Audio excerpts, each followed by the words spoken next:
Today is Friday, July 9th, 2021. Coming up on Roland Martin Unfiltered. COVID deaths worldwide have now passed 4 million. And medical experts fear we may be seeing a second wave. We'll talk to a black medical professional at North Carolina A&T about that. President Joe Biden met with civil rights leaders on yesterday. We'll talk with one of them about that meeting. Also, I talked with Cedric Richmond, President Biden's senior advisor, about the Build Back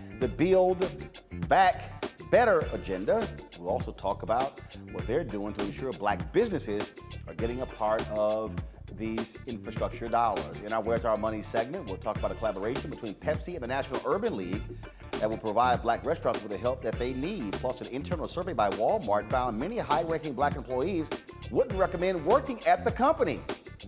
Plus, a Louisiana teenager made history as the first black winner of the Scripps National Spelling Bee. We'll tell you about Zalia Avant-Garde. Plus, today's Essence Throwbacks features Kirk Franklin, Queen Latifah, Remy Ma, MC Light, and an epic performance by Teddy Riley and Dougie Fresh. It is time to bring the funk on Roland Martin Unfiltered. Let's go. He's got it. Whatever the miss, he's on it. Whatever it is, he's got the scoop, the fact, the find. And when it breaks, he's right on time and it's rolling. Best believe he's knowing.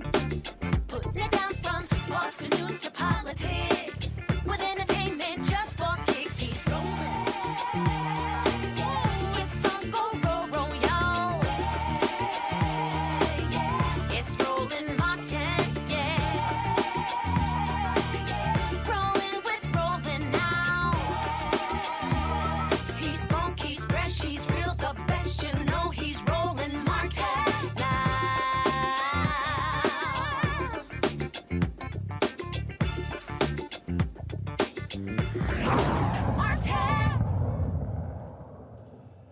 4 million people worldwide have died of COVID-19. Folks, that is a devastating number.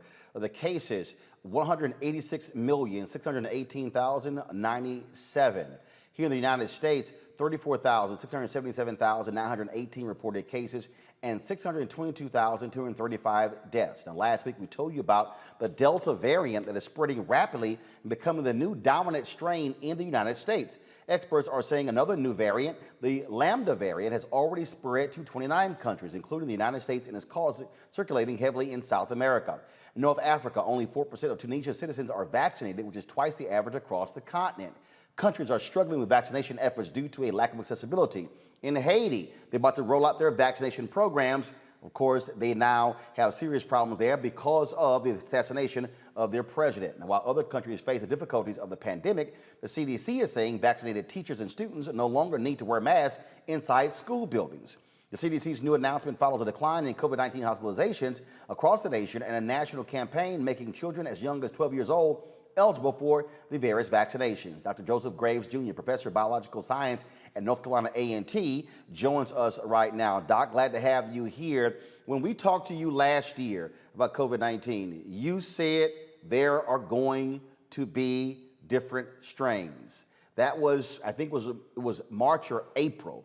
We now are seeing that. The issue that we're now dealing with is the vaccinations that have been created.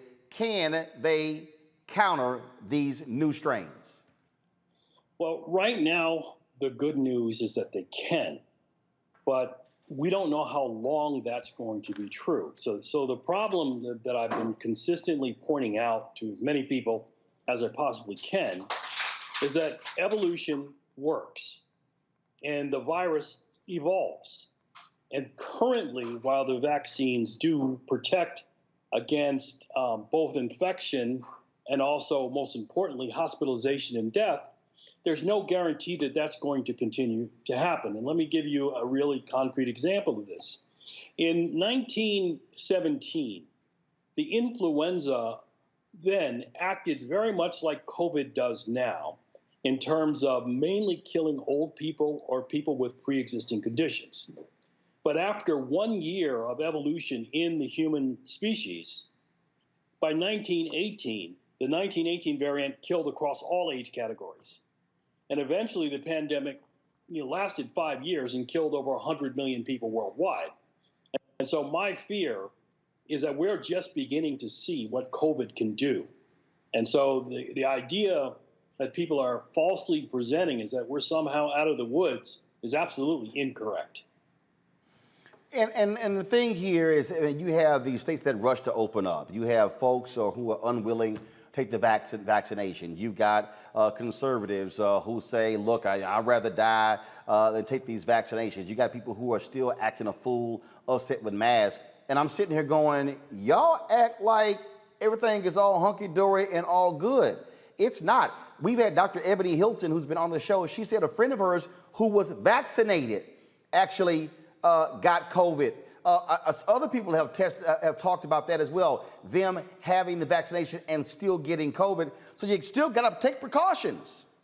Yeah, absolutely correct. I mean, in the best of cases, the vaccines prevent infection of the Delta variant at 79% Moderna and 64% for Pfizer. But that means that 21% and 36% of people will catch the Delta variant even if they're infected. All right, so hold on. I want you to repeat that. If you had the Moderna shot, I've had that one. What's the percentage? The percentage is 21% can still catch COVID even if you've had the Moderna shot, and that's basically 1 in 5. Pfizer. And the Pfizer is 64%, which means 36% can catch COVID, and that's basically 1/3. J&J. I don't know what the numbers are for J&J yet, so I can't speak to that. But most unlikely, I mean, I would say very likely it's in the same range as Moderna and Pfizer. And so the point here is that right now, even though the vaccines protect you from catching COVID, it's still preventing people from being seriously hospitalized or dying. but we don't know how long that's going to last. And here's the problem that I've consistently tried to warn people. The larger the number of people are who are not vaccinated, the larger the opportunity is for the virus to evolve more transmissible and more dangerous strains. And that's why when I spoke with you back in March of 2020, I argued that it was really important for us to drive down the number of people infected, not just in the United States, but worldwide. There needs to be an international effort to get vaccines out and to bring down the number of people infected as soon as possible. If we fail to do this, and unfortunately we are failing to do this, we are going to see more and more and more dangerous strains. And so far, we haven't seen a 1918 influenza that kills everybody.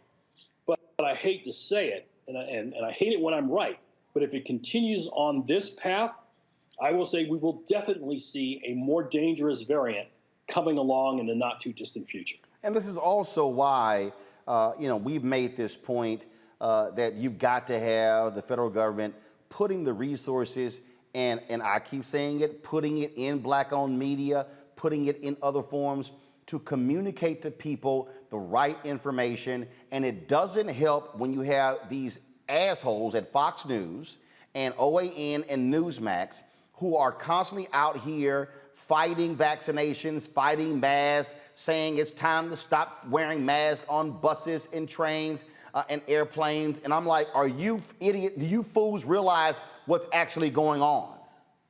Yeah, and you're absolutely right, Roland, because quite frankly, reports have demonstrated that if the federal government had acted in a concerted manner in January of 2020, we could have prevented now some 500,000 deaths, or close to 500,000 deaths.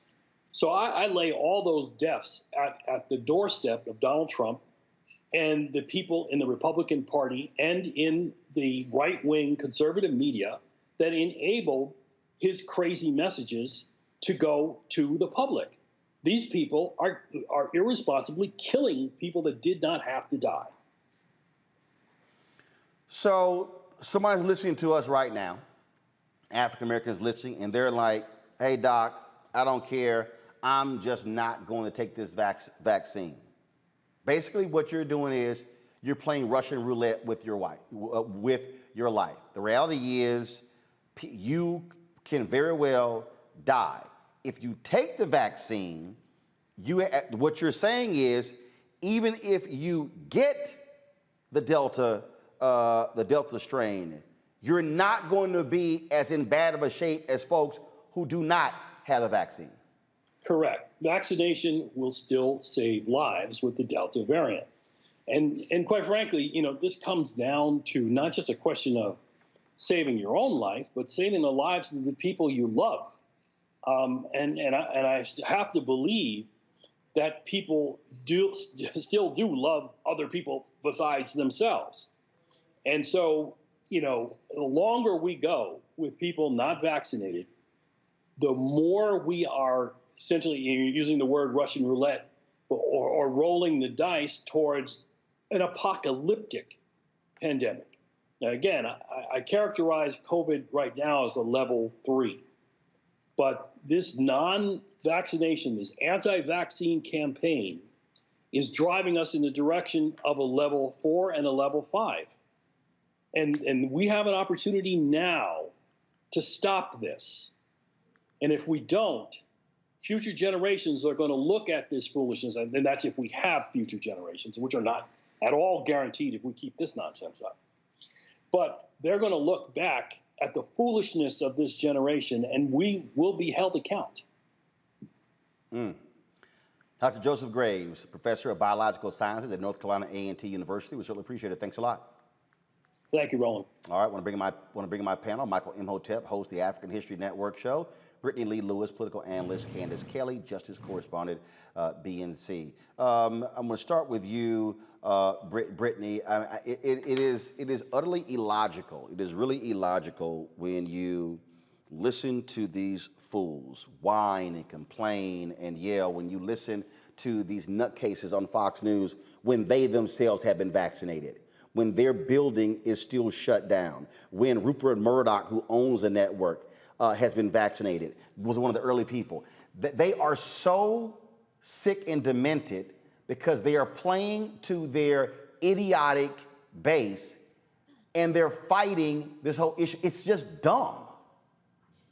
Yeah, Roland, it's insane to me. When I think about the fact that there are folks, in other countries too, who would just die to not only get a vaccine, but to get our vaccines, right? And that the choices that we're making, and I thought Dr. Graves said it so pointedly, is that it's not just, even if you decide that you don't want to protect yourself, right? And you are playing Russian roulette with your own life, you are also playing Russian roulette with someone who's pregnant that hasn't gotten the shot, with someone who is immunocompromised that has not gotten the shot, with young children who are at risk because they are not of age to get the vaccine yet. So, I just wish more folks would take this seriously, not only for themselves, but for so many other people around them, because we're losing lives that just don't have to be lost. And, you hit the nail on the head when you're talking about this misinformation campaign. I know I've heard so many people say, oh, I don't need to get it. What's the point of getting the vaccine if I can still get COVID? As if the purpose of the vaccine is to ensure that people don't die. People are not having, the hospitals are not being flooded with bodies from being sick. And then, of course, the concept of herd immunity. So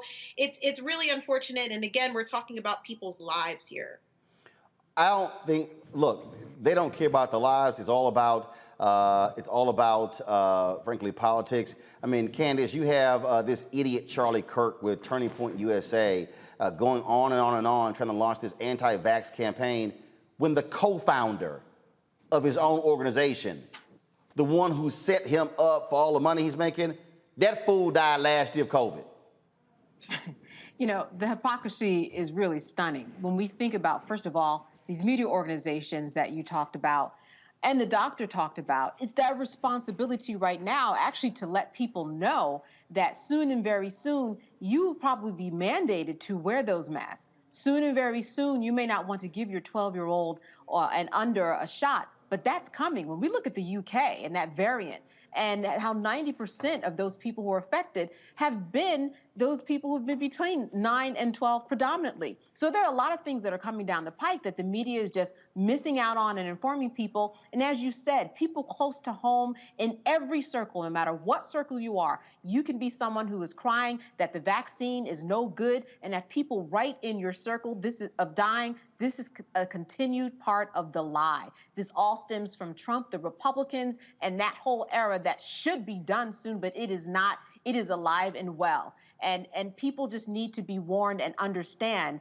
that this thing is going to morph. We've seen it morph already in terms of this COVID. We've seen it morph, and it's going to morph again, like the doctor said. And people just I don't understand why they don't understand that it's coming, because we've seen variations already, and the numbers are only going up, which is why we're at 600,000 people who have died in the United States of America of this. So the warning is out there, but it's up to people for them to listen, and it's up to the media to do their job to inform people that it's coming, it's going to change, and how we're comfortable now at restaurants and traveling internationally, all that's going to change very swiftly. We know it's coming. We're getting the warnings. We're just not paying attention for some reason. And Michael, to the black people who are watching us, stop listening to these idiotic entertainers who don't know jack about science. Well, yeah, brother, I tell my listeners, get medical advice from medical professionals.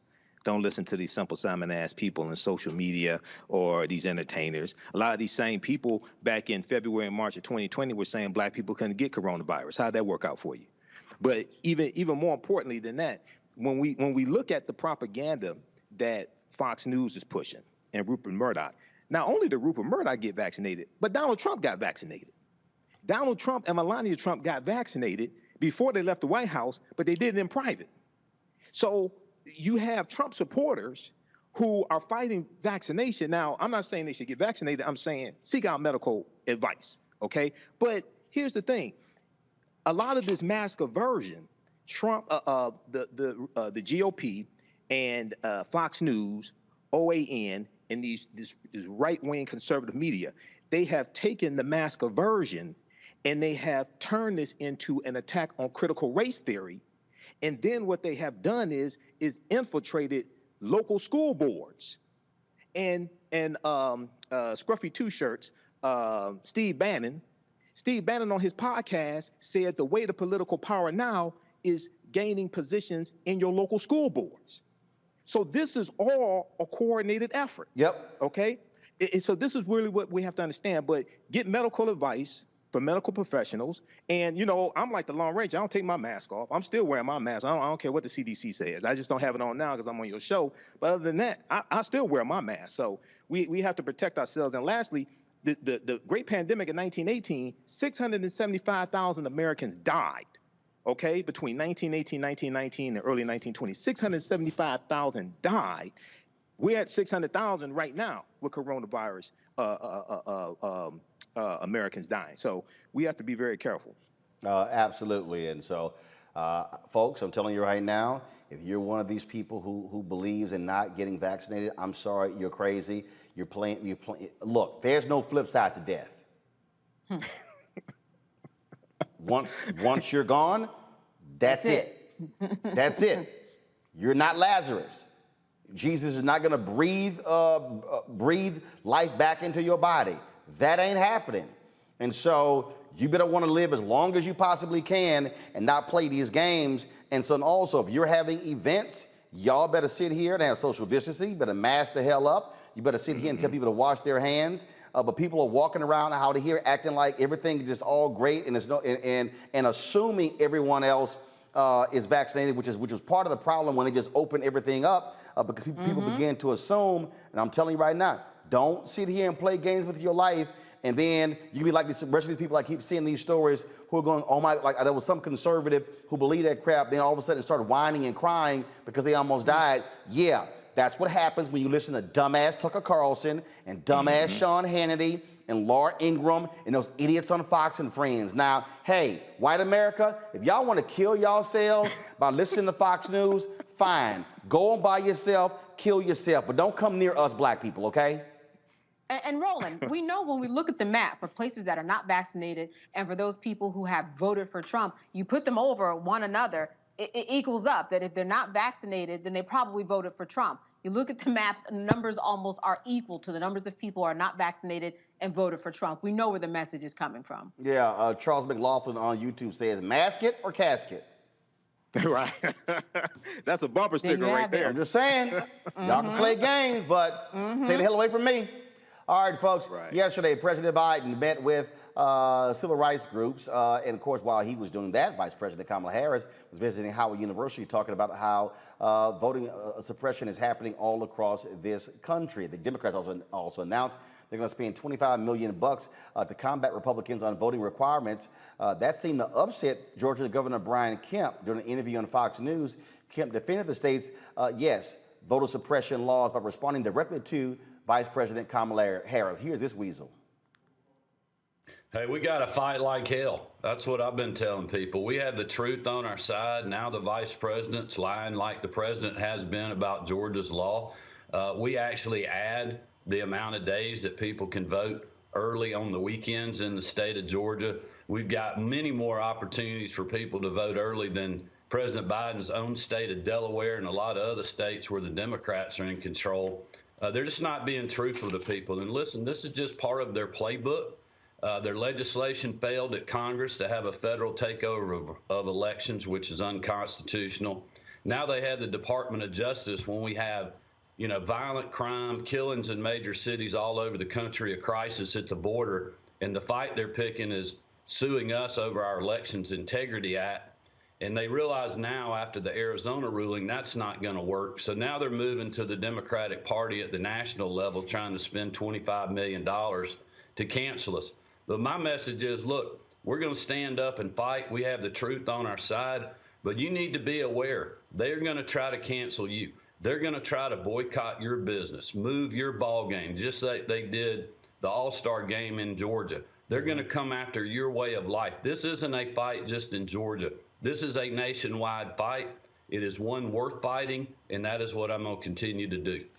And that was a whole bunch of lying right there by Brian Kemp. We all know that's a trash bill. He knows it. We know it. And so it's simple as that. Joining me now is Melanie Campbell, President, CEO, National Coalition on Black participation. Dr. Janetta Cole, National Chair of the National Council of Negro Women. Both of them were at the meeting yesterday with President Biden. That meeting went a little longer than expected. Dr. Cole, how committed is this president to going around the country speaking on the issue of voter suppression and voting laws? My pleasure to respond to you, Professor Brother Roland Martin. Indeed, yesterday, the legacy civil rights organizations were convened by the president and the vice president of our country. We expected to be in the Roosevelt Room for 1 hour. It was easily an hour and 30, maybe 40 minutes. What we were able to communicate to our top political leaders is that in the Black communities where we are invested large, where we work, where we live, enough is enough. Voter suppression, which is being run in cynical but unfortunately effective ways by the Republican Party, and this is not a partisan issue. This is the fact. This sounds like, feels like, smells like the kind of voter suppression that I experienced growing up in the Jim Crow South. Yes, Jim Crow got all dressed up, cleaned up, in a nice three-piece suit while she's in a St. John. But this is the same voter suppression that has haunted Black people almost since we got here. In the old days, I'll tell you what happened when you decided to vote in your interests, when you decided that indeed it is your right to vote. Do you know, in some situations, people were literally lynched. That's what happened when Black people tried to vote. Or there were those silly games like, come over here and read this passage of the Constitution and interpret it for me in 5 minutes. Here's a bowl of, I don't know what it is, marbles. Tell me before you go in to vote, how many marbles are in that bowl? And so the 8 civil rights legacy organizations have said enough is enough. And I am beyond grateful for the joy and the privilege of working with my sister leader, Melanie Campbell, as Black women move into a week of action. Melanie, we had Cliff Albright on yesterday with Black Voters Matter, the co-founder, and he says this administration has to do more. He said the president has to step up and do more. What did he commit to do? Give a shout out to being on here with our Dr. Leader, Dr. Janetta Cole. And it's an honor to always have this opportunity to be with her and be out here fighting the fight for and with our people. Yesterday, what he really committed to doing, if I say commitment, is really to use that bully pulpit more. I think he heard us. That was we were very focused around that, but also looking at what else can they do? Can they do more when it comes to the court system? Right now, we don't think so after what happened last week with the Supreme Court decision that has really impacted adversely the Section 2 of the Voting Rights Act.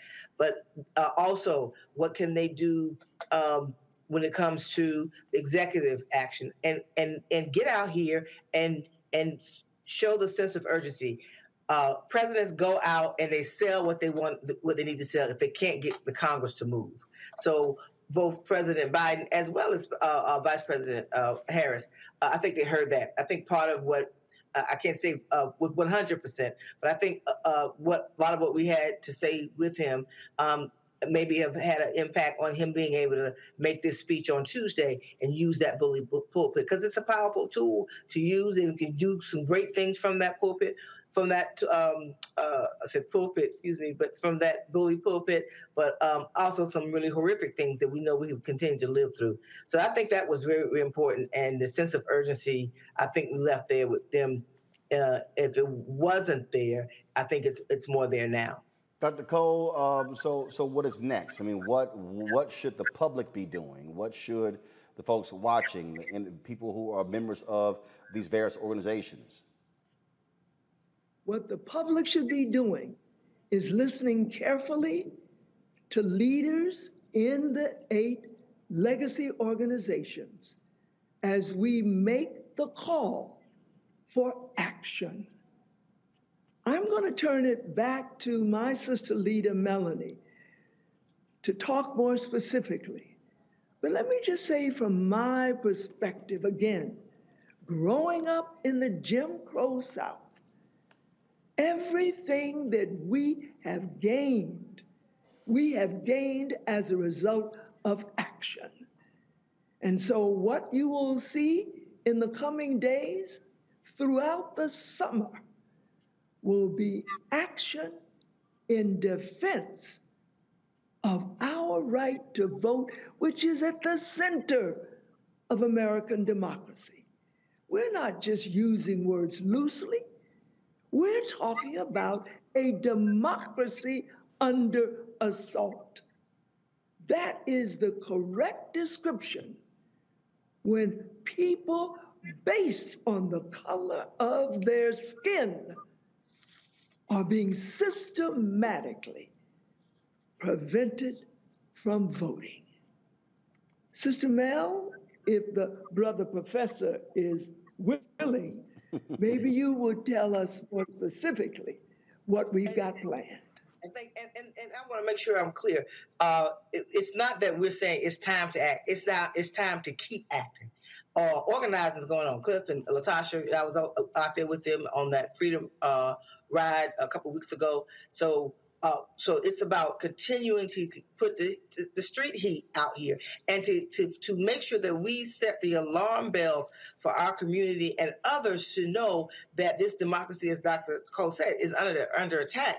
And our vote, when it comes to the reality of what we're up against, if we don't see federal voting rights enacted in this country by August, quite frankly, Roland, because of the redistricting, then the idea of people saying autocracy versus democracy, it will be that with what we've seen happen already with these 48 states, in your home state of Texas, the fight is on down there, right? But at the end of the day, one of the things that's really important is that we know that we can't go to the court, the system, the Supreme Court. Just let us know where they stand. We have to have legislation, and we have to have it now, because if the redistricting is done with the same attacks that are on our vote with voter suppression laws, we're going to see the same problem, not just from the top when it comes to the Congress, all the way down to the school board. So that's one. So next week, what we're doing with Dr. Cole and I and others, Black Voters Matter, Fair Fight Action, Power Rising, Black women, we came together, A. Philip Randolph Institute, AFL, Democracy Initiative, and many others, Urban League and others. We're coming together for the Black Women and Allies Week of Action, and that will culminate on Thursday on Capitol Hill. So we're going to use social media. We're going to have a call-in day, asking people to Roland, we need your help. Not putting you on the spot, but we do need your help to help us get that word out. The Senate will be back. The House won't be in, but the Senate. What we're saying is we have to be in the states. Every time they go home, we have to be out there making sure that they feel us. When they come back on Capitol Hill, they have to feel the presence, and we have to keep this on the front burner. So we're having this call to action starting on Monday. with a social media day to start getting the word out. And folks will understand. We're going to have a town hall virtually, and then we're going to have a day of action. Call in. We want to break the switchboard, calling and telling those folks we want to see them pass the For the People Act post haste. And then on Thursday, we're going on Capitol Hill, and we're going to have a day of action. We're going to attempt to meet with senators.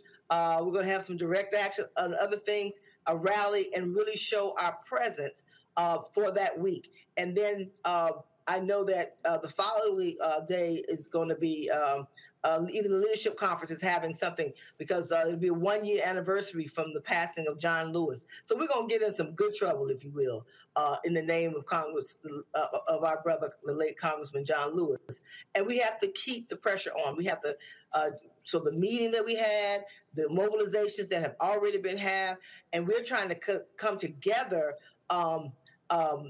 across generations, if you will. We have Tamika Mallory and others, Bernice King and others. It's just trying to get all of us together to, one, support each other's mobilization. So the whole idea of a summer of action is not one group, but it's all of us supporting each other and coming up with ways to keep the pressure on. And minimally, if they don't do right, our people will be mobilized and understand what's at stake. And when in what they're doing to try to impact us will roll right on over and impact others. Every time they try to do something to hurt us, we know historically it will hurt them. But unfortunately, it will hurt us more. But the issue here, Dr. Cole, is simple. There are 2 senators who've made it clear that they are not going to end the filibuster. And so the question is, this pressure, is it going to be targeting Sinema and Joe Manchin, Kristen Sinema of Arizona, Joe Manchin of West Virginia? I mean, the arguments that Melanie laid out, we have made, we have heard, numerous people have said it, but the reality is this here. There are 2 Democratic senators who are refusing to end the filibuster. That's why the For the People Act and the Voting Rights Act has not been passed. All of that hoopla about Joe Manchin having a Voting Rights Act compromise, that died when they couldn't break the filibuster. He keeps hollering bipartisanship. She keeps saying bipartisanship. They can't find 10 Republicans. So, all right, what now? You're so right. Let's just use simple arithmetic. We don't even have to call it mathematics.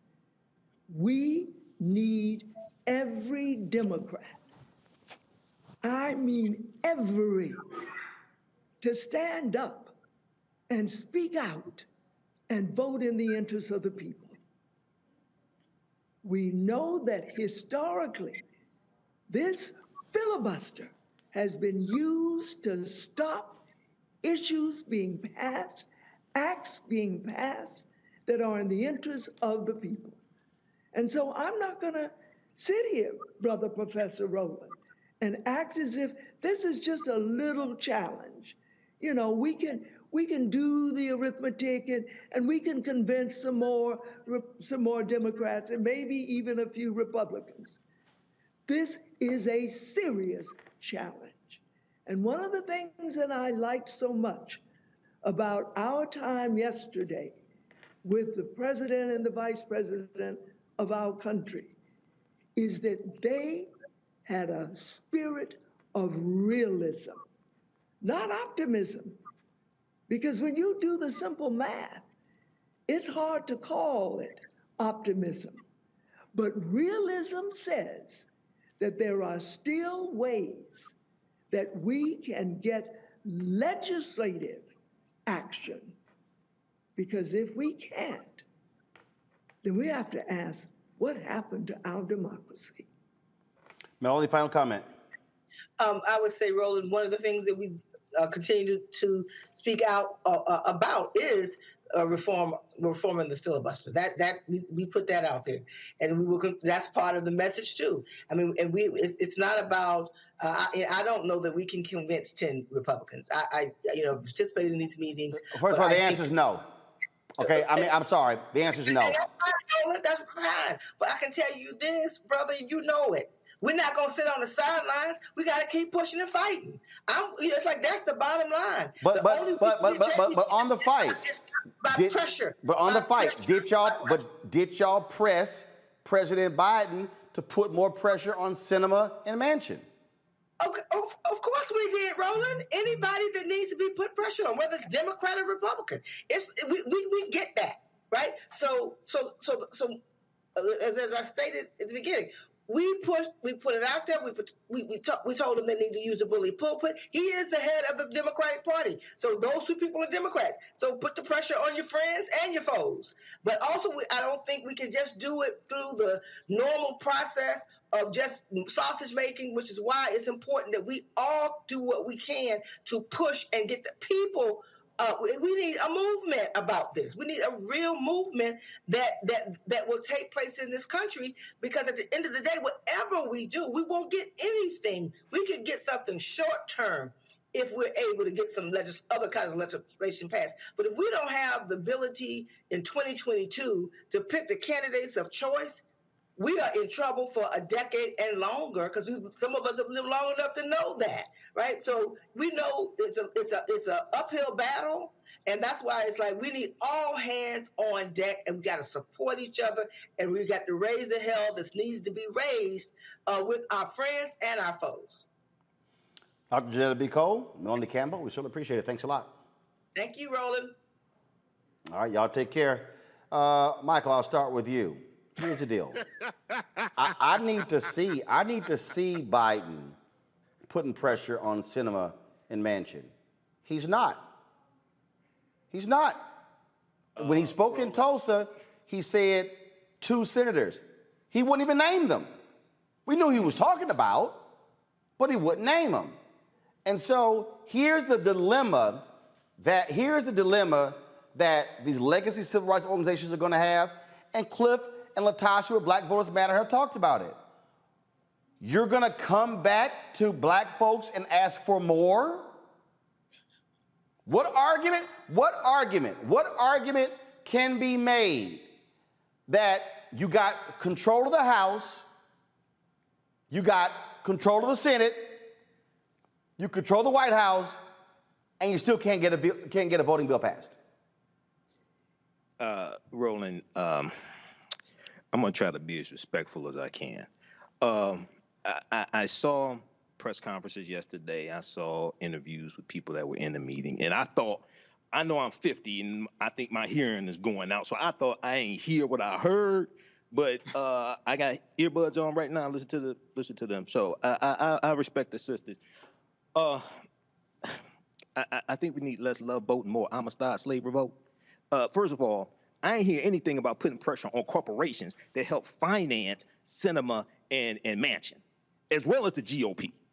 Okay, dude, this is, as I said like weeks ago, dude, we have to have an all-out 50-state economic guerrilla warfare push on this, man. This is serious. These people, the GOP, they're not playing. They're trying to take us not back to 1865. They're trying to take us back to 1890, the Mississippi State Constitution that instituted poll taxes and literacy tests that Janetta B. Cole was talking about. That goes back to Mississippi, and other southern states started following. FEC.gov, brother, ProPublica, back in, I think, 2016, 2018, when Cindy Hyde-Smith was running for the Senate seat in Mississippi, ProPublica put out the information from the FEC.gov that talked about the Republicans who were being funded by corporations. Dude, that's public knowledge. Federal Elections Commission. We have to expose stuff like that, but also on Sinema and Joe Manchin. Who are the corporations who are financing them? Notice how before today, now we know Toyota came out today and said they're not going to give any more money to Republicans who. No. They announced they had stopped funding those who would not certify the election. Then they quietly begin to give money back. It wasn't until the Lincoln Project and other groups publicly outed them when they were like, okay, yeah, we're not going to give any money. But all of those companies who were making all of those cute public dropping press releases after January 6th quietly have gone back to giving money. Exactly. No, but I'm talking about the news that came out today about Toyota. Okay, that's what I'm talking about. Yeah, I agree with you on that. Dude, we're speaking the wrong language to these people. It ain't nothing. One of the things that Reverend William Barber is doing, and see, we got to expand this beyond just African Americans. This is people who don't vote for Democrats. This is young white people, white college students. This is Latinos. This ain't just a black thing. Dude, these people are, look, man, we need a Bumpy Johnson of politics to take these people's heads off. Politically, not figurative, not literally, politically. We're not doing anything that's going to scare them. This is what I'm saying. So the other thing is we have to educate the masses. I was speaking in Atlanta for the Juneteenth Festival. I did 2 presentations. I'm speaking to, I talked to 50 people, asked them questions. How many votes does it take to get a bill passed in the House of Representatives? Everybody wants reparations, but 9 out of 10 people can't tell you how to realistically get reparations. Okay, so we have to and lastly, I'll wrap up with this, brother, because this ain't my show. This is yours. June 1941, Executive Order 8802, President Franklin Roosevelt, which desegregated military jobs in the Department of Defense. He didn't do that out of the kindness of his own heart. He did that because A. Philip Randolph, president of the Brotherhood of Sleeping Car Porters, put his foot up his ass and threatened to put 100,000 African Americans marching on Washington to embarrass Roosevelt after we voted for Roosevelt. See, that's pressure. This stuff here, man, they ain't scared of none of this stuff. The other thing is, one of the reasons why I think they're not talking about corporations, unfortunately, I understand, they get donations from corporations. But the hell with that, man. Look, we need less Love Boat and more Amistad. The thing here, Brittany, when you begin to look at in terms of what's happening, again, we know exactly why the For the People Act hasn't been passed. We know who the blocks are. And at the end of the day, President Biden is going to have to do more. What I mean by more? Easy. President Biden needs to go to Arizona and, yes, deliver a real hard-hitting speech on the issue of voting rights after the Supreme Court decision, which was the Arizona case. He needs to not be afraid of Joe Manchin and go to West Virginia and look them broke-ass white folks in West Virginia in the eye and say, y'all are also being screwed. Mm-hmm. Absolutely, Roland. So many important points have been made. First and foremost, Sinema and Manchin are full of it. And I think Michael is also absolutely correct. We have to hold them and their supporters, including those corporations, accountable. And we know that they're hiding behind this notion of bipartisanship, but we know bipartisanship ain't a thing. Republicans don't give a damn about bipartisanship. Democrats need to grow a backbone, including Joe Biden, like you said, and get his hands really wet to do something about this, because this isn't just affecting Black folks. This is affecting everyone. Like you said, it's the poor white folks in Arizona. It's our Native American brothers and sisters. I'm thinking about the folks who are living on reservations and tribal communities, which are located up to 20 miles from the assigned polling places, where they're going to get hit hard. Everyone there doesn't have transportation or residential mail service. The things that are being put forth are unfortunate. They're going to hit our democracy hard, and it's going to literally affect all of us, and we don't have a lot of time. So you're absolutely right, Roland. Biden needs to do way more, and especially in Arizona. Candace, it's real easy to tell civil rights groups, to tell Black Voters Matter, to tell Until Freedom and others, hey, we need you to do more. No, I need y'all to do more. And the point that Michael makes, I said that several years ago during a CBC forum where Sherilyn Ifill was on the panel, NAACP, Legal Defense Fund, Kristen Clark, then with the Lawyers Committee, the Secretary of State of California. I said to all of them, I said, y'all got to talk to the white folks too. Young white voters need to understand they're targeting you. Mm-hmm. Listen, let's go back to George Floyd, right? When we think about the young white people who hit the streets in addition to the Black people in order to have this groundswell of a movement that we never thought would happen in terms of police officers turning in the courtroom against each other, that's what we're talking about now. We have to have that same hope and faith that we did when people hit the streets like that.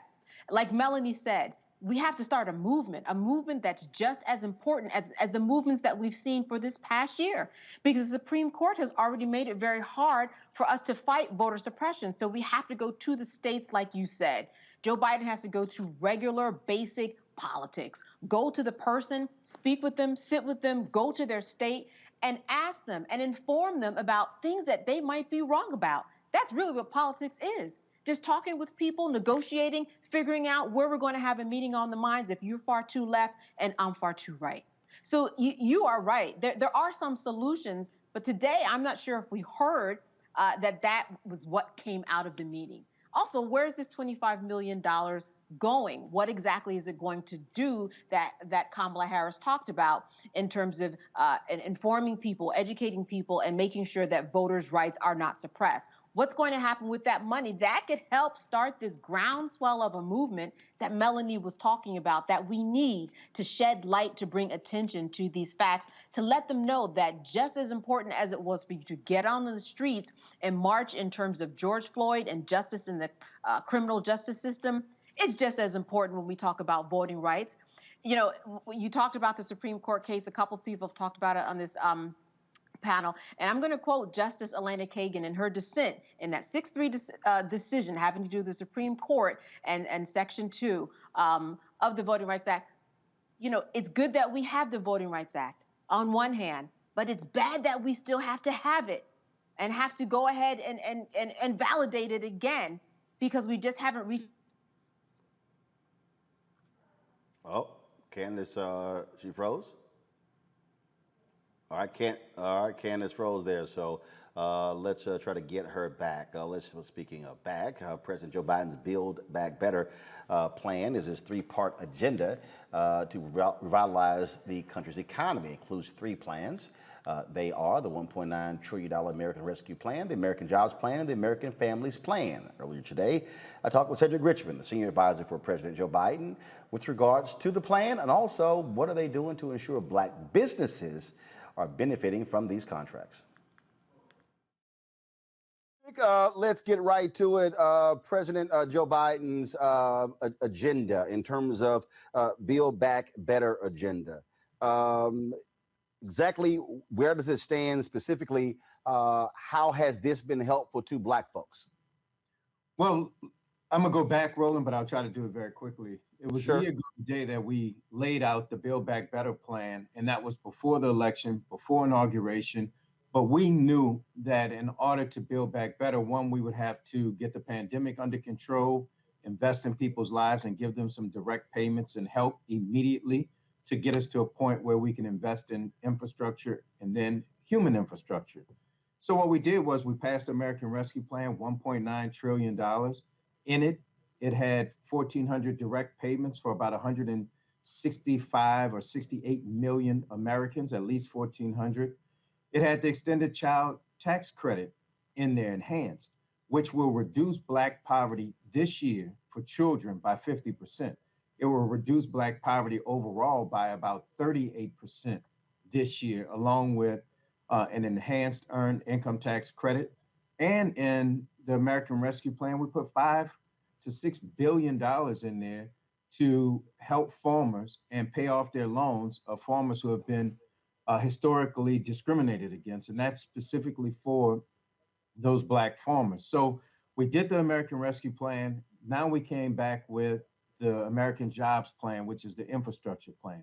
We're going to get 10 million homes that have lead service pipes delivering lead to them. We're going to eliminate those. The 400,000 schools with lead pipes delivering water. We're going to make sure we do that because too many of those people who are on the other side of those service lines are black and brown, and we know that water with a high lead content leads to issues and problems. The other thing, Roland, I'd say is that we did the biggest financial investment in HBCUs in this country's history.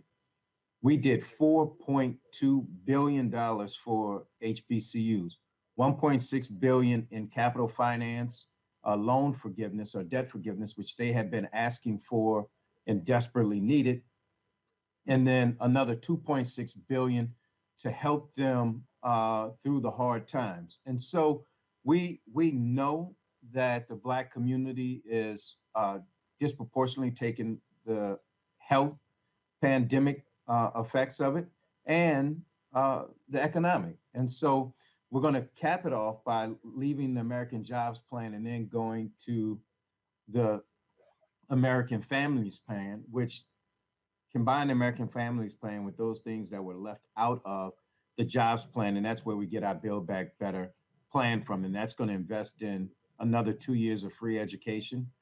3 and 4 year olds will be in school, not daycare.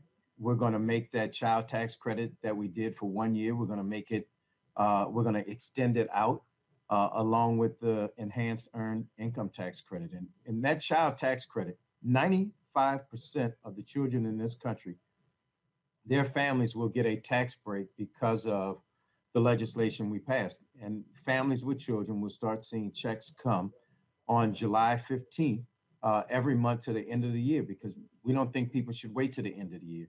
We think they should get it every month to help them while they're raising children. So we think it's a comprehensive plan. And also in the families plan, you have paid family leave. You have money for elder care in our care economy, so our seniors can stay at home as opposed to having to be somewhere else. We're going to raise the pay of those people who work in the care economy, which are disproportionately Black and brown and female. And we're going to invest in those Title I schools that we talk about that are primarily schools in poor districts, so that they have a smaller income base. And we don't think we should cheat the children because of where they live. And so we're going to do that. So it's a robust agenda, Roland. And I didn't even talk about all the things we did in terms of not contracting with private prisons, changing the guidance to federal prosecutors, saying do not go in there and just ask for the toughest sentence that you can or longest sentence. Make sure that it makes sense. Or the fact that our Justice Department is suing police departments across this country for pattern and practice violations and unconstitutional policing. We're charging officers like we did in the Ahmaud Arbery case and what we did in the George Floyd case.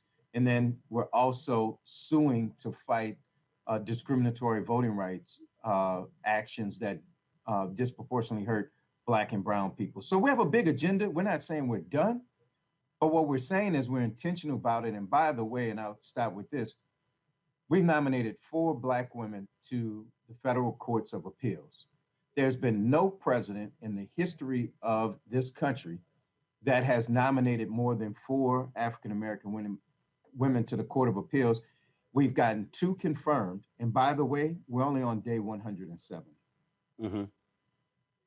One of the things that you talked about, the rebuilding part, and you know, I talk a lot on my show about black businesses, contracting, things along those lines. A lot of this money is going to states. How do you ensure that Black contractors, Black engineers, Black architects, African Americans who are owning these firms are participating in this, and the conversations you're having with these trade unions and others? Because we're talking about, you know, again, this infrastructure bill, $1 trillion, all of this building. How do we ensure that African American businesses are participating in this on the federal level? Well, one, we set the tone. And just look at what we did with federal procurement not too long ago. It used to be a 10% goal. We're moving it to 15%. And what that amounts to is $100 billion over 5 years. But the other thing, I think it all starts at the top. And you have a president that's not afraid to say minority contracting or racial equity or economic equity. And he wants to make sure that Black and brown people are participating. So if you look at what we did with the American Rescue Plan, we didn't send all the money to the governors. We sent a lot of money directly to mayors and then gave them the leeway that they could spend some of that money on summer jobs programs, community violence intervention, recreation, after-school programs, things that really invest in our communities. And so when you think of infrastructure, it'll be done with that same mindset and making sure that minority businesses participate, making sure they have the access to capital to do the contracts, make sure that they have the bonding. But more than anything, make sure it is our expectation and desire for small Black and brown businesses to participate. And as a part of that, when we talk about, obviously going from agency to agency, we know one of the things that happened before, typically under Democratic presidents, you have an unbundling of contracts. Under Trump, they bundled them back, so you really have these large contracts. It was Maynard Jackson who showed how by unbundling those contracts, breaking those primes into smaller contracts, allows for Black-owned businesses to compete. Is that also happening? Is that the edict that has gone down to different agencies? Yeah, that's our goal. And I think the president actually talked about that either in a speech or executive order. And then you have Ambassador Rice, who's running our whole of government racial equity department, so to say, our task force. And she's making real strides there. And we're going to make sure that we break down all those barriers. Yeah, you bundle a whole bunch of contracts. Small Black businesses can't float those payrolls for all that time, nor get the bonding. And so that's been a way that people utilize just the procurement requirements and the size and scope of contracts to keep people out, and especially small Black and brown businesses. And what Maynard was able to do still shows today. If you look at Herman J. Russell Construction Company, which is one of the largest African-American in the country, it was because of that airport job. And so we get it, we know it, and we're pushing SBA to make sure that they are monitoring, that they are desegregating data, and that they are making sure that they're investing in companies so companies can get these contracts and be successful with them. And we just saw there was an announcement that Wells Fargo, I believe, they're stopping their lines of credit, and that's one of the issues as well. And so for SBA, anything when it comes to ensuring capital, because look, a lot of you, as you know, a lot of Black businesses can float their companies for 30, 60, 90 days waiting on government contracts to pay, sometimes 180. And so that's also, is that also a part of that responsibility or the edict coming down from the White House to the agencies? Yeah, and I'll give President Obama a lot of credit. President Obama very quickly, when he was in office, said that he would like to get to almost, I think it was a 60-day or 30-day payment. And that would be our goal too. We think it's doable, but we think it's important, especially when you start talking about the size of contracts that are labor intensive, floating that payroll, the matching taxes that go with it. All of those things add up to a lot of stress on small businesses. So what we're also doing, Roland, is making sure that we give the SBA more money, billions of more dollars. And I think our plan is to give them either 25 or $35 billion more so that they can do exactly what we need them to do to help small, disadvantaged Black and brown businesses grow. All right, then. We certainly appreciate the update and appreciate future updates because we're going to stay on top of this, pushing this whole issue, not just in the private sector with these publicly traded companies as well, with our Where's Our Money segment, but really on the federal side as well, because that's the only way I think we're going to be able to put a dent in decreasing this wealth gap if we expand, build capacity for our Black-owned businesses. Roland, let me just thank you for what you're doing. I think what's really important is is how you communicate to people and how you hold people accountable. Look, we don't mind passing that Janet Jackson test of what have you done for me lately. We believe if you look at the historic investment in HBCUs, if you look at what we're doing, what we want to do in housing and all those other things, we are being intentional about helping the Black community, the brown community, and not leveling the playing fields, but actually bringing equity into it. So the more that we can educate people on exactly what we're doing, it's the more they know that elections actually have consequences. That, yeah, we got rid of the Muslim ban. Yes, we ended private prisons. All those things that we did almost on day one to rectify the damage that President Trump had done. They won't know about it but for you. So thank you for giving me this opportunity. I appreciate it. Thanks a bunch, and we'll chat soon. Thanks a lot. All right. All right, folks. Got to go to a break. We come back. First Black winner of the National Spelling Bee. We'll show you who she is. She also got some basketball skills. We'll also talk about a Confederate statue. Bye-bye in Virginia. Also, black senior executives at Walmart not happy with the company. All that's next on Roland Martin Unfiltered. Back in a moment. I believe that people our age have lost the ability to focus the discipline on the art of organizing. The challenges, there's so many of them and they're complex, and we need to be moving to address them. But I'm able to say, watch out, Tiffany. I know this road. That is so freaking dope.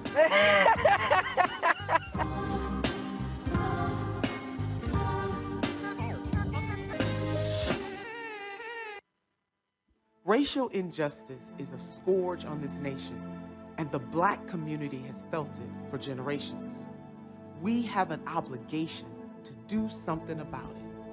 Whether it's canceling student debt, increasing the minimum wage, or investing in black-owned businesses, the black community deserves so much better.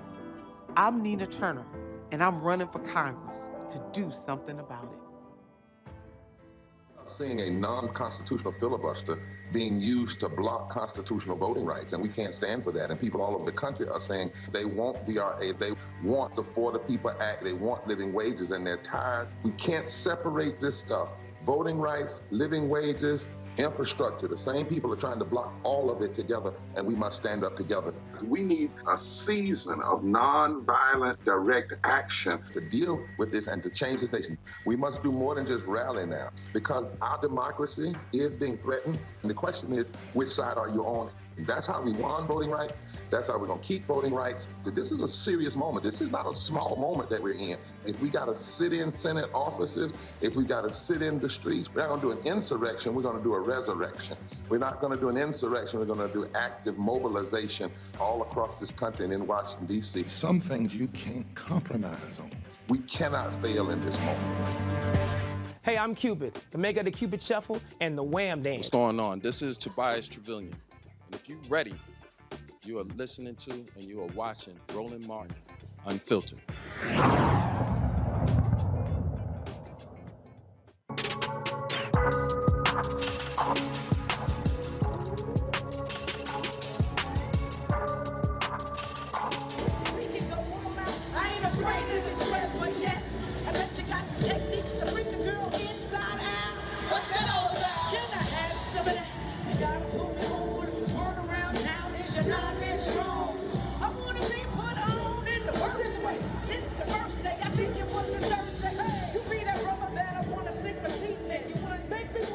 Folks, that was Queen Latifah, Remy Ma, and MC Light at Essence. We're going to fix that video. Not sure why it is causing those problems, but we will definitely get it taken care of.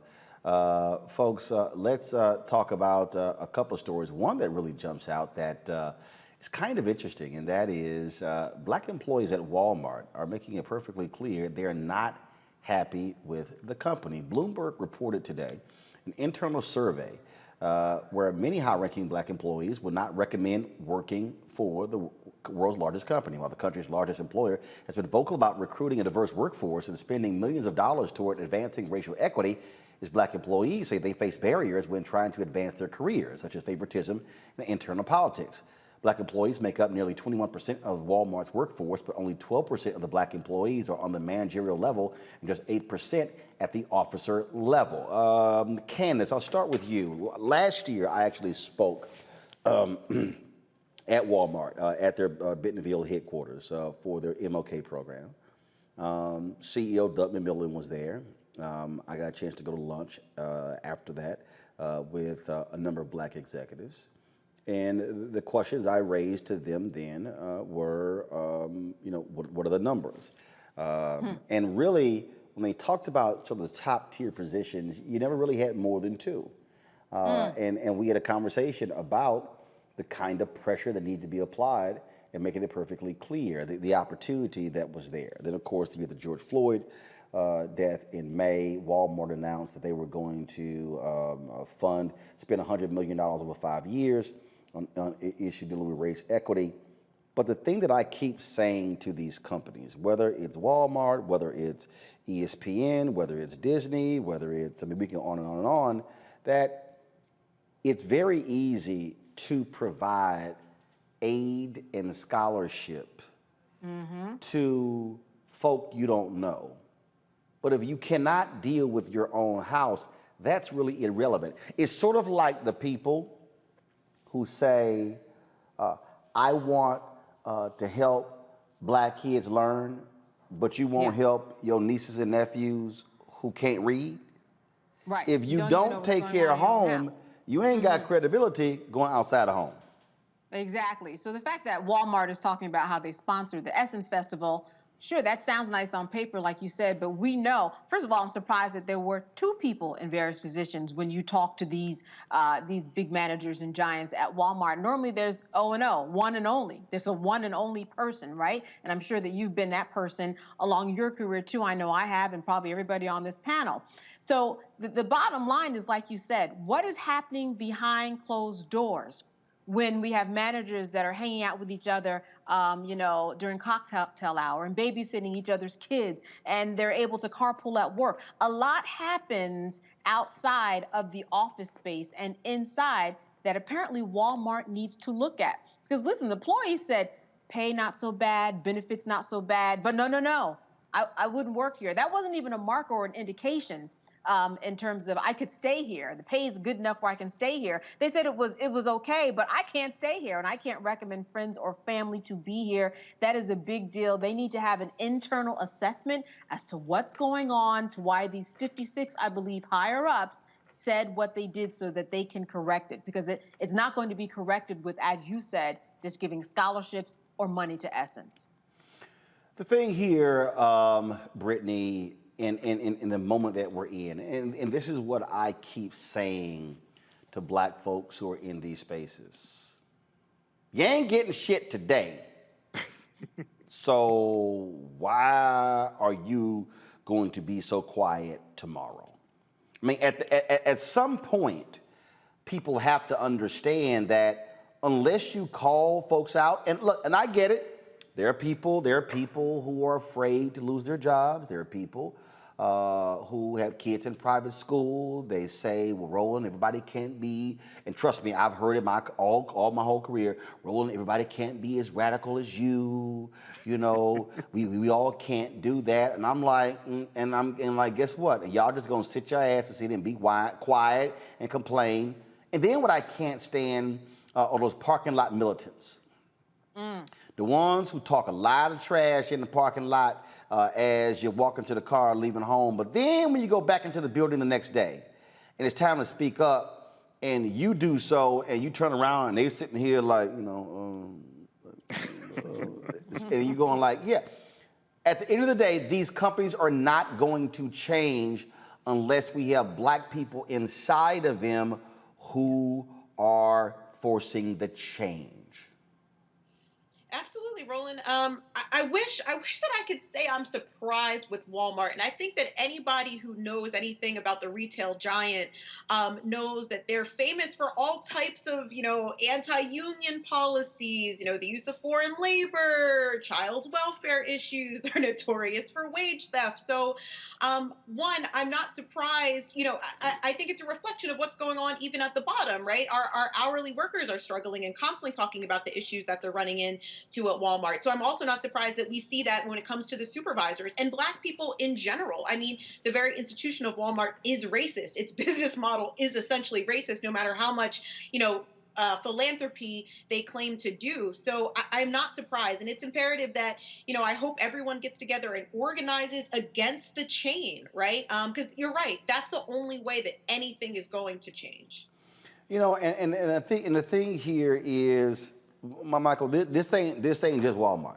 I mean, we could just sit here and just do a roll call of company after company after company after company after company where they have these issues. And look, Doug McMillan was a nice guy when I met him, was very receptive to what I had to say. And this is actually what I said. In fact, Walmart was supposed to send me a copy of my speech. So let me tell my office, they never did. So let me tell my office where my video. But this is what I said and I spoke to all the Walmart employees worldwide. They were all by feed. This is what I said to them. Walmart, you by yourself can change America.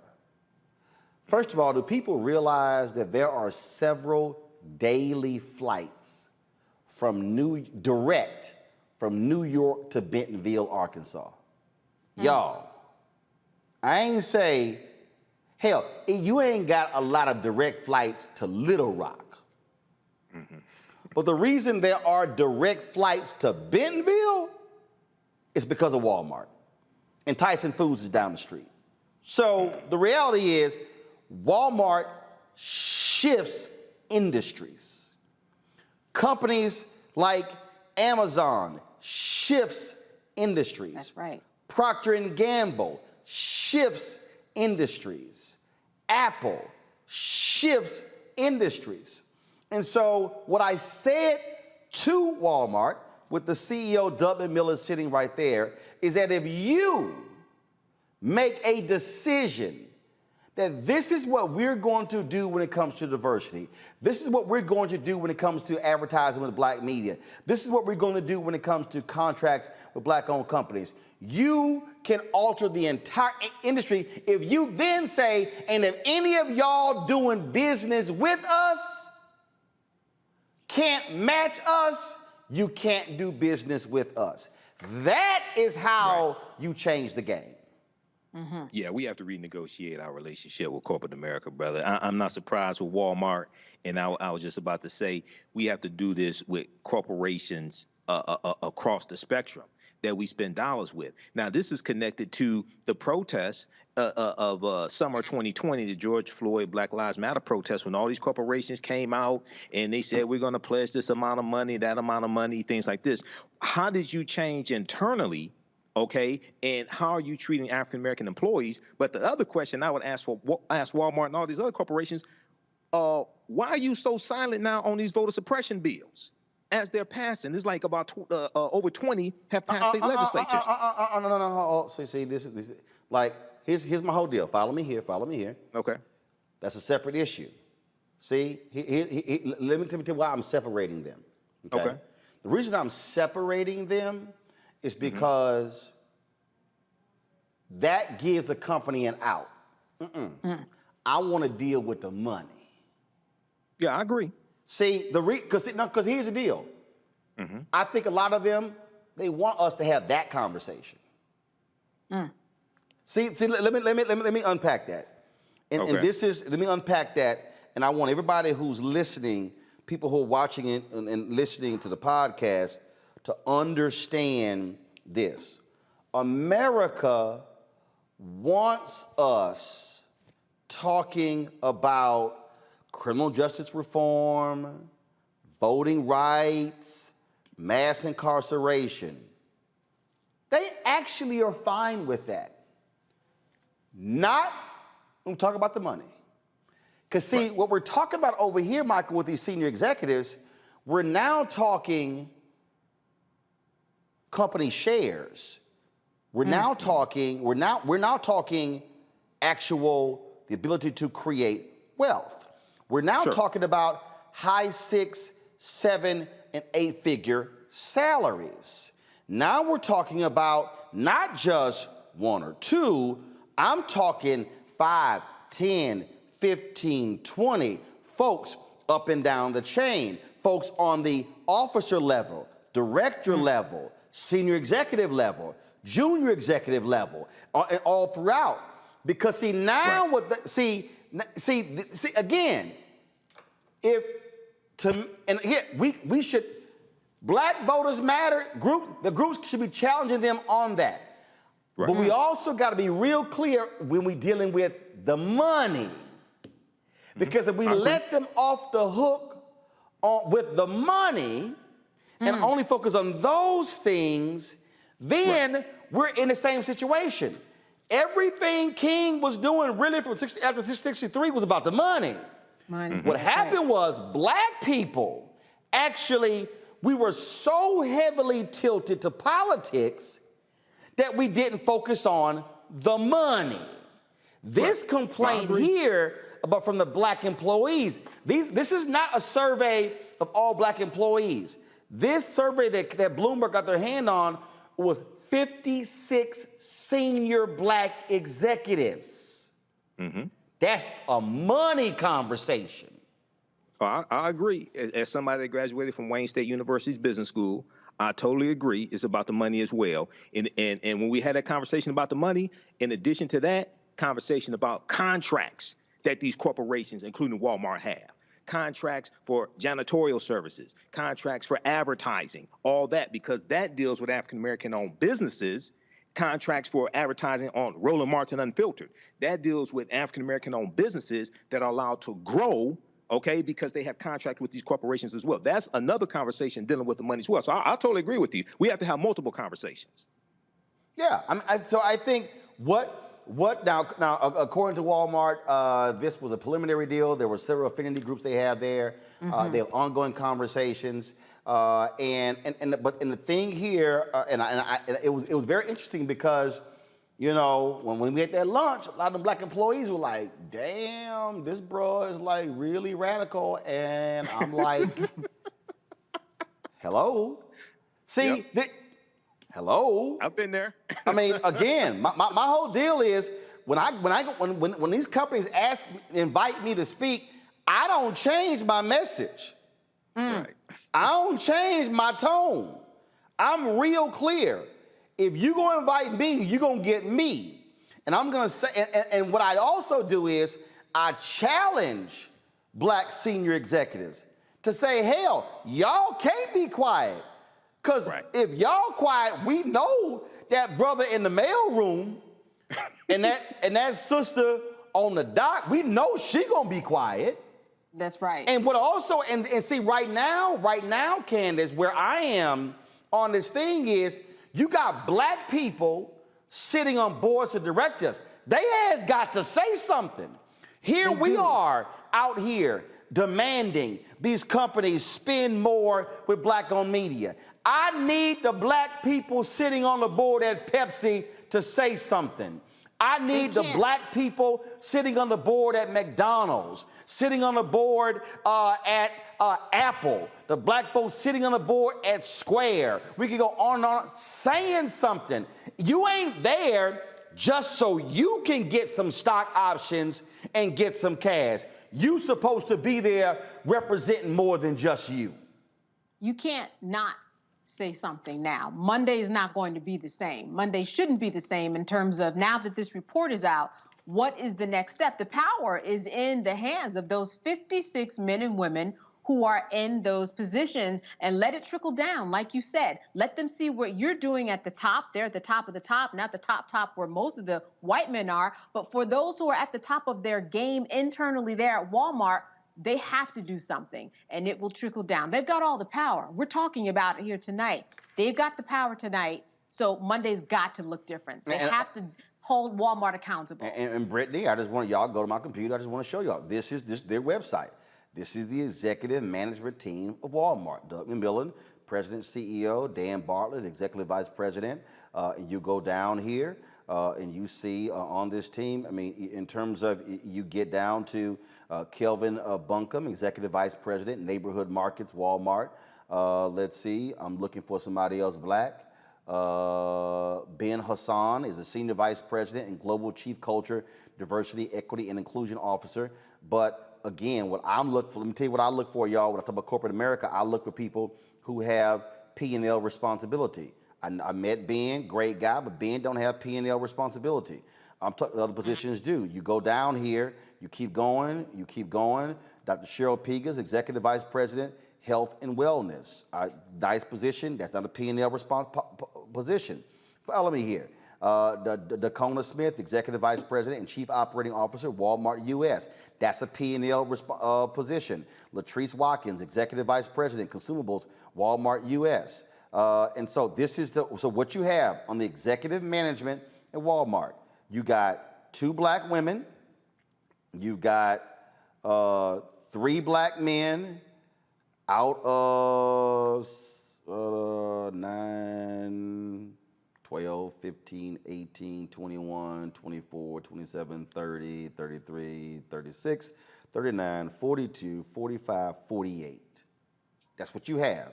And then you have their board of directors.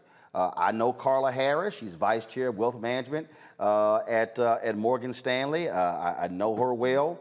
But this is where, and look, Marisa Mayer used to be over at Yahoo. Randall Stevenson was over at AT&T. But the bottom line is Cesar Conde, chairman of NBC Universal, on the board. I'm sorry. Sarah Fryer, CEO of Nextdoor. In fact, we're launching an initiative with Nextdoor beginning on next Tuesday. This is where we need corporate board officers to be challenging and demanding, Brittany, change, not slowly, far more quicker. And so I really hope, Brittany, that Walmart senior executives really listen to what these black senior employees do. And in fact, one of the black employees said, is the pay great? Yes. The benefits great, but they actually said they would not recommend any other black executive come to Walmart. That's a damning statement for a company, for a senior black executive to say, I ain't recommending nobody come here. That's serious. That's a serious problem, right? And I think it's very telling to see what Walmart decides to do with that information. We know Walmart is worth $386 billion, not only billion, right? The company as a whole has more money than any of us would know what to do with. Right? All of their top executives are paid well. There's no reason why black folks should not be happy there. I mean, that's scary, Roland. So I do hope, like you said, that both the board of directors, as well as those high-end black executives, work to change, continue to work, because I'm sure they've done something, I'm hoping, but continue to change the culture there. Because the reality is Walmart is a large employer of black people, of people of color, of working class people, right? We are the people that are making their business run, and they're worth, again, $386 billion. Change can be made, and change can be made right now. There's nothing stopping these people from making those necessary changes. And again, this is a Bloomberg report that came out. And let me say it again, this is not exclusive to Walmart. It is company after company. That's right. And my challenge, and again, the National Association of Black Journalists, we sent a letter requesting a meeting with Disney executives and at ESPN over the whole Maria Taylor issue and some other issues. And I've been saying the same thing. You got culture issues. And when you have culture issues, you got to address your culture issues. And we're seeing this in company after company. And so hopefully we see this happen. Got to go to a break. When we come back, folks, we're going to talk about a sister first to win the National Spelling Bee next on Roland Martin Unfiltered. White supremacy ain't just about hurting black folk. Right. We got to deal with it. It's injustice. It's wrong. I do feel like in this generation, we've got to do more around being intentional and resolving conflict. You and I haven't always agreed. Yeah. But we agree on the big piece. Yeah. Now, conflict is not about destruction. Conflict's going to happen. Hello, I'm Nina Turner. My grandmother used to say, all you need in life are 3 bones. The wishbone to keep you dreaming, the jawbone to help you speak truth to power, and the backbone to keep you standing through it all. I'm running for Congress because together we will deliver Medicare for all. Good jobs that pay a living wage and bold justice reform. I'm Nina Turner, and I approve this message.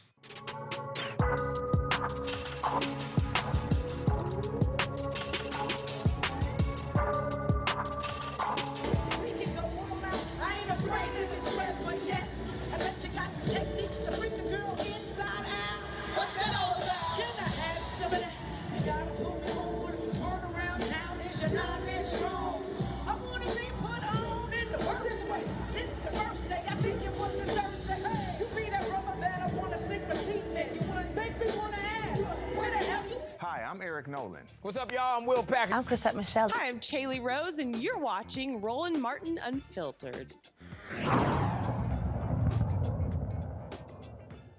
Folks, in Charlottesville, Virginia, 2 Confederate monuments will come down on tomorrow. That's right, the removal of Confederate Generals Robert E. Lee and Thomas Stonewall Jackson will be open to the public, and the city has set up designated public viewing areas. A city council decision to remove the monuments comes 5 years after the initial petition by Zion Bryant. A year later, the city council voted to remove the statues, and white nationalists responded by marching through Charlottesville during the Unite the Right rally. The 2 statues will be stored in a secure location on city property until the council decides what to do with them. I say just blow them up. What the hell? They really serve no purpose. Just blow them up. All right, y'all. Yeah, look, again, and for all the white folks out there who want their statues, fine. Put one in your house, but it does not need to be on city grounds. And let me also be clear, there's one party that is supportive of these statues, and that's the Republican Party. That's who you see doing this. All right, folks, I love this story. In Tennessee, the Knoxville Police Department has launched an internal investigation into an off-duty officer knocked unconscious for allegedly making racist remarks. You got your ass knocked out. While attending a wedding reception, Officer Tanner Holt reportedly told a black man there he didn't know they let black people in the reception hall. Witnesses say Holt continued to badger the brother with racist comments. After repeated pleas with Holt to stop, the black man knocked his punk ass out, unconscious. Holt was transported to UT Medical Center for treatment. No charges have been filed in the incident, and the Knoxville Police Department has not stated if or when Holt will return to duty. See? Yeah. Look, we trying to chill, Brittany. Listen, Roland, I bet you he won't say no foolishness like that again. I bet you he won't try that again. He got what was coming to him. I keep warning these white people, Michael. Y'all need to stop rolling. I'm telling. What have I always say? Y'all gonna roll up on the wrong brother at the wrong time and gonna get your ass knocked out. Right. Well, brother, he was blue before this. Now he's black and blue. They've been listening to Donald Trump too much. They've been sitting up here drinking the Kool-Aid, and they think they can just say whatever. And yeah, you were campaigning for an ass whooping, and you just got elected. That's what happened. Simple as that, Candace. Look, we see all these videos of people keep accosting people. I'm telling you, all of these people, they are lucky black people have lots of patience. Yes, listen, look, I'm sure you talked about Mount Laurel, right? I'm in New Jersey, Mount Laurel, New Jersey. That man was so patient at the door, but this happened totally different. He's going to have some harassment and intimidation charges against him. It is going to be some charges on his side too, but let's make sure those harassment and intimidation charges get stuck on that officer first. Oh, same. Yeah, the dude in New Jersey. Oh yeah, he learned a real valuable lesson. Real valuable. Now, so I'm like, all right, dog, you just keep talking that trash. And then he was just so dumb, he gave his address out. Yes. And then said Right. he was drinking. Blamed it on drinking when he already had a history of harassing people already that wasn't related to drinking. None of it made sense. Hey, you can sit and try to blame that on drinking all you want to. All I know is, look, he got exactly what was coming to him. All right, y'all, let's talk about this feel-good story. A sister out of Louisiana makes history as the first black winner of the Scripps National Spelling Bee. Check out 14-year-old Zalia Avantgarde's winning moment. Maria, Murraya. That is correct.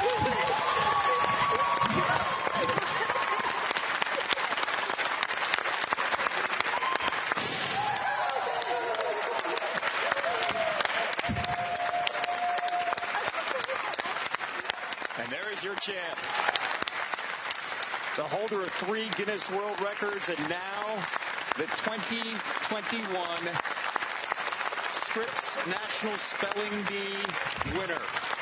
Now, before claiming the Scripps crown, Avantgarde won the 2020 Kaplan Hexco Online Spelling Bee. She used that $10,000 prize on study materials and $130 an hour sessions with a private tutor. Y'all, I was reading the story and she talked about actually doing spelling words 7 hours a day. This is what she said. Spelling is really a side thing I do. 7 hours a day? It's like a little hors d'oeuvre. Basketball is like the main dish. All right, so her basketball skills have been all over. She holds 3 Guinness Book of World Records.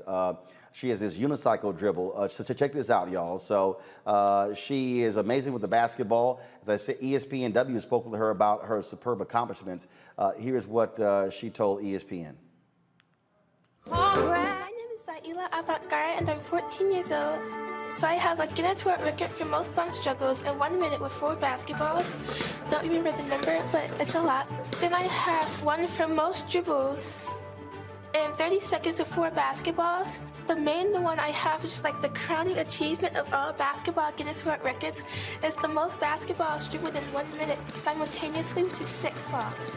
For my 13th birthday, I decided that I wanted to celebrate becoming a teenager to do a Guinness World Record. I don't know, it was just kind of like just rapid succession. I couldn't just stay doing one thing for forever, so you just keep going and going.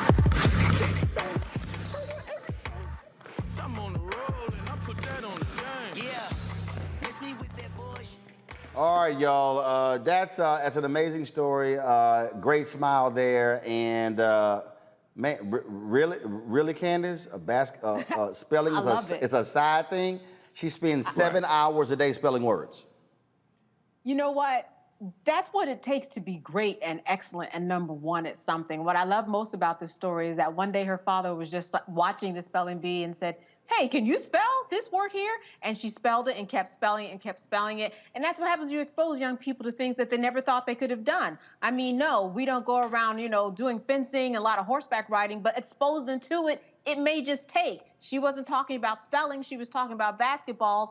He asked a question, opened a whole new avenue, and that's why we're here. What I love about this most, really quick though, is that when you put her name in Google, I'm sure you found this out, confetti comes down on your computer screen, and the word that she spelled right is flipping all around. So more power to Google for that move. It just made me happy to see that just by putting her name in the Google search, everybody do it, you'll get confetti all down in your computer screen. And of course, you see our lower third there, Brittany. She hopes to play in the WNBA if she doesn't go to work for NASA. Right. Wow. She's got options. She is the epitome of black girl magic in all of the ways, right? And it just goes to show you, you typically when you think of people being a master at something, you don't expect them to also be very powerful and successful in a bunch of other spaces. And I think that's what makes this young lady so very, very, very special, and really just a representative to all of us of the things that we can accomplish if we put our minds to it. So I do hope to see her hopefully at NASA and if she makes an appearance with the WNBA, because her ball handling skills clearly are unmatched. I saw that dribbling and that jump shot. Of course, Michael, her Guinness Book of World Records, most balls juggled in 1 minute with 4 basketballs, most dribbles in 30 seconds with 4 basketballs, most basketballs dribbled by one person simultaneously, which is 6. Yeah, she's brilliant, man. I posted a video of her on the African History Network fan page today, and people are going crazy. She's in a commercial with Stephen Curry as well. But one of the most amazing things, man, she's 14, but she only started competitive spelling at 12 years old, okay? And her father saw something in her and saw that she had a knack for spelling as well as arithmetic. And she also has a coach, but she has a coach as well, a 20-year-old college student who's a former competitive speller as well. But what's really important is all of our children have potential like this if they have the right tutelage, the right coaching, the right support, the right love. Okay, all of our children have this genius in them. They just need the right teachers and right support to bring it out of them. So this is a fantastic story. She's the epitome of black girl magic. Keke Palmer, of course, who starred in the movie Akeelah and the Bee. This is what she tweeted out. She tweeted, go ahead and show it, please. See, y'all see it right there. The real life Akeelah. You guys, so it's a great post there from Keke Palmer. This also is a tweet that sent out. First of all, that was an Instagram post from Keke Palmer. This is a tweet that was sent out by my frat brother, Dr. Walter Kimbrough, who's the president of HBCU, Dillard University in Louisiana. He says, "This is awesome. Now let me run her this scholarship." So he's already trying to make sure that she goes to Dillard. So way to jump on that thing real quick. Dr. Kimbrough. Candace, Brittany, and Michael, we surely appreciate it. Thank you so very much for joining us on the panel on this Friday. Folks, we were trying to play earlier the throwback video, if you will, when Queen Latifah called out MC Lyte as well as Remy Ma at Essence Festival. Now we got it straight. Let's go ahead and check that out.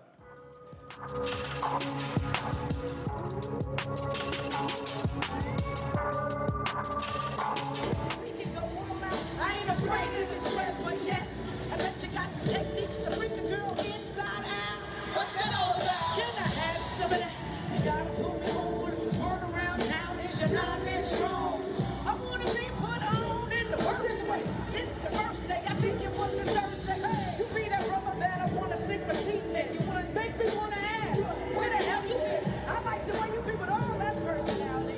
But I got flavor too. It means to get with me. Hey, make some noise, man.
All right, folks, and so we wanted to close the show out this Friday with a little fun. I mean, we love music here as well.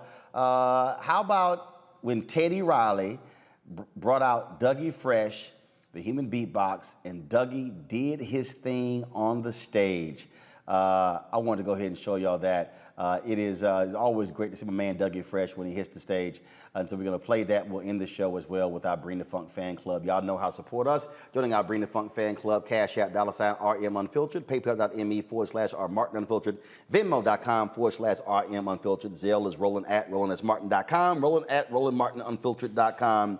And so, just to end us on a great note, if y'all actually want to see also the replay of the Essence Festival, 2021 Virtual Festival, go to EssenceStudios.com, Essence.com. And we want to thank Coca-Cola for being a sponsor, being a partner with us. And so we're going to close this Friday out with my man, Dougie Fresh, Teddy Riley.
So, ladies and gentlemen, if you're happy to be alive, make some noise. Where's the party at? Party over here. Party up there. Party up there. Party right here. Party back there. Party right here. Or is it right over here?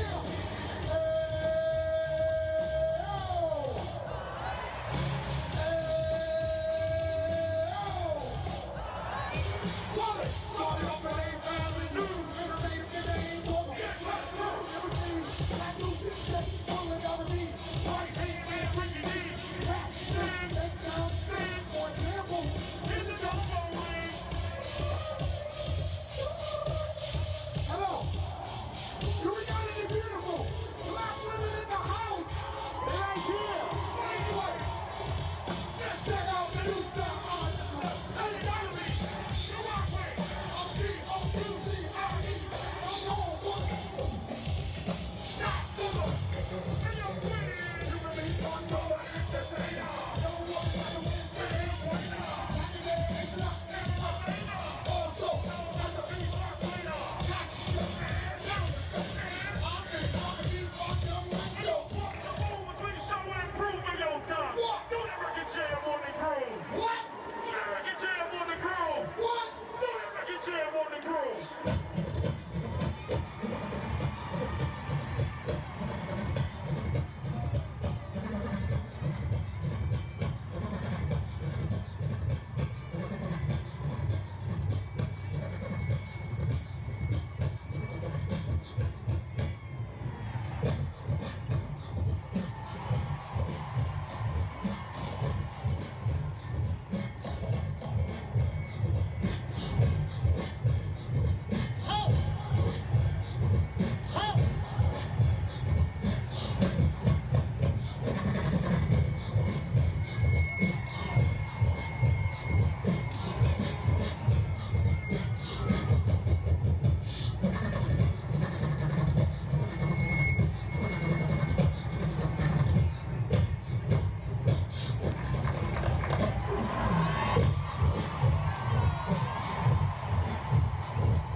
Now that's my big brother.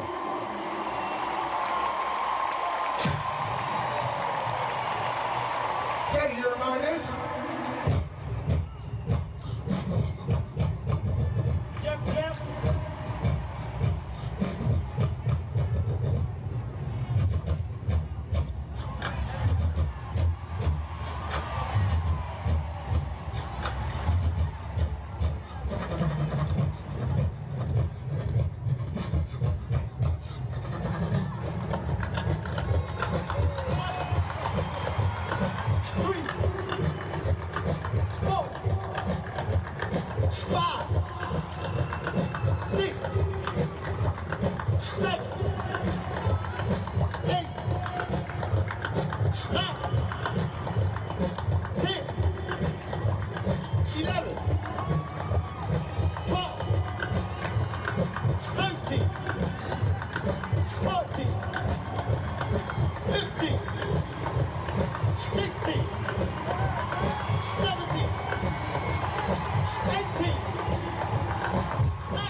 That's how you win. Give it up for my big brother. Yo, Teddy, man, I gotta tell you, you doing this Essence Festival is one of the most special times in my life. Because you are, in front of these 80,000, you are my brother. You understand? And let me tell you something. We are proud of you, brother, to the fullest. Make some noise for the unbelievable, talented, gifted, my brother. Tell you what. Tell you, I gotta tell you, man. You got so many artists back there, and I seen one back there. I ain't gonna say who he is, but I gotta tell you one thing. Your security is so tight. I tried to get in back here, and I was walking in, and I was saying, I gotta get to the stage. I gotta go see Mr. Riley. They said, excuse me, sir. Who are you? No way. And I said, I understand. I said, my brother. I don't know if you know me, but my name is.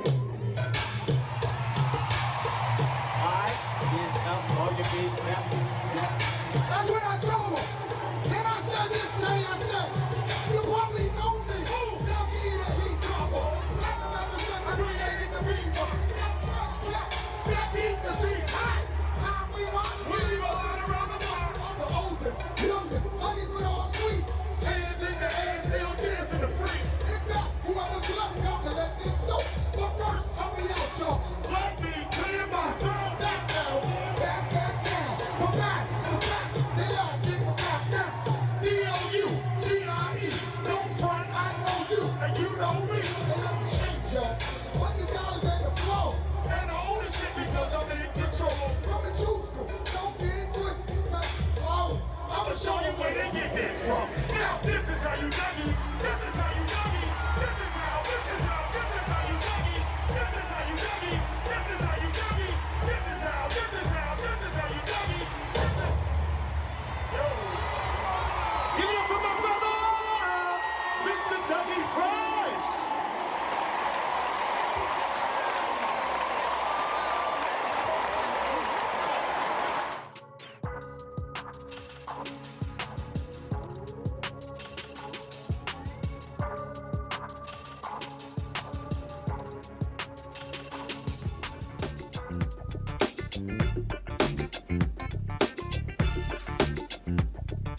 Martin!